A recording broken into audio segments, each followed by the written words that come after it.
उत्तराखंड में मशहूर Jim Corbett राष्ट्रीय उद्यान के ढेला बचाव केंद्र में 32 बाघ और 48 तेंदुए रखने की व्यवस्था होने जा रही है।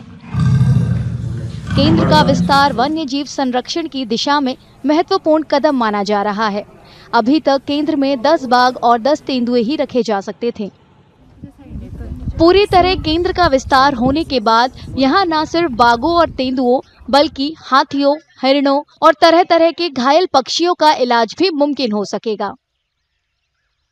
हमारा जो इसमें उद्देश्य है वो ये कि जो ढेला रेस्क्यू सेंटर है वो सिर्फ कॉर्बेट टाइगर रिजर्व के लिए नहीं बल्कि आसपास के जितने भी वन्यजीव बाहुल्य क्षेत्र हैं, चाहे वो उत्तराखंड के हों चाहे वो यूपी के हों, उनमें भी अगर कोई किसी भी वन्यजीव को किसी भी डॉक्टरी इलाज की या रेस्क्यू करने की या उसको रिहेबिलिटेट करने की जरूरत पड़ेगी तो हमारा जो ढेला रेस्क्यू सेंटर है वो उस समय उनको मददगार साबित होगा। अब इस कार्य को जैसे जैसे बजट की उपलब्धता हमको कराई जाती है, चाहे भारत सरकार से चाहे जो केंद्रीय सरकार है उसके द्वारा, तो इन कार्यवाहियों को, इन गतिविधियों को वहाँ पर किया जाए। वन्य जीव प्रेमियों और जानकारों ने बचाव केंद्र के विस्तार की योजना को मंजूरी मिलने का स्वागत किया है। उनका कहना है कि इंसानों जानवरों के बीच बढ़ते संघर्ष को देखते हुए ये जरूरी था।